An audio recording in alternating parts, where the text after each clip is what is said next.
these people, all they do online is complain about Zelda. I don't get it.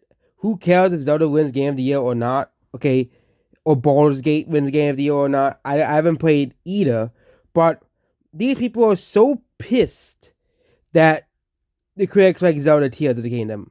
Okay, because according to people online, that Zelda Tears of the Kingdom is just DLC. These stupid people. Or let's not forget that they quote unquote delayed Tears of the Kingdom for Elden Ring because of course they got awards from Software, the greatest developer of all time. Okay, it'll be for months millions of players with the DLC with a high rate of 800,000 concurrent players. Will be a mech game making its comeback in 10 years. Will be one of the best looking games of the year. Will play Veterans next big box for 2014. Looking set things right. Will be ALD cards score huge inside the May this year. And then when the same exact game with features, that's right. The same exact video game, same exact same exact characters, the same exact gameplay with minor gameplay changes is going to win the Game of the Year award. Again, they claim that this is this Nintendo bonus for Tears of the Kingdom.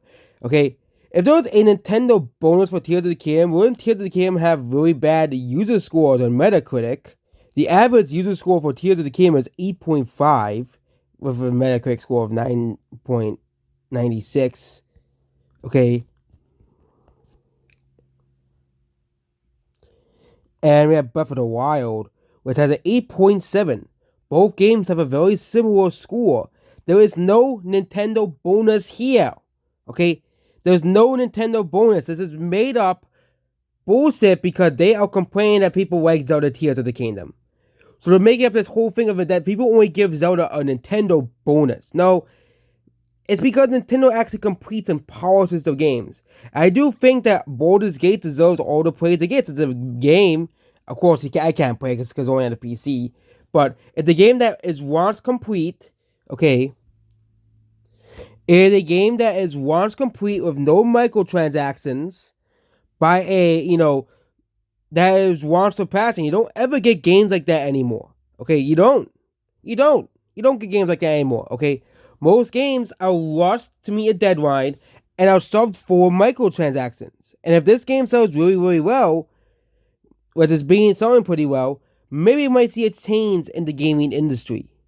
Maybe we might see a change from live services in a microtransaction hell to actual games made of passion again. Say if you have Tears of the Kingdom as well. That game was made of passion. Hogwarts Legacy made of passion.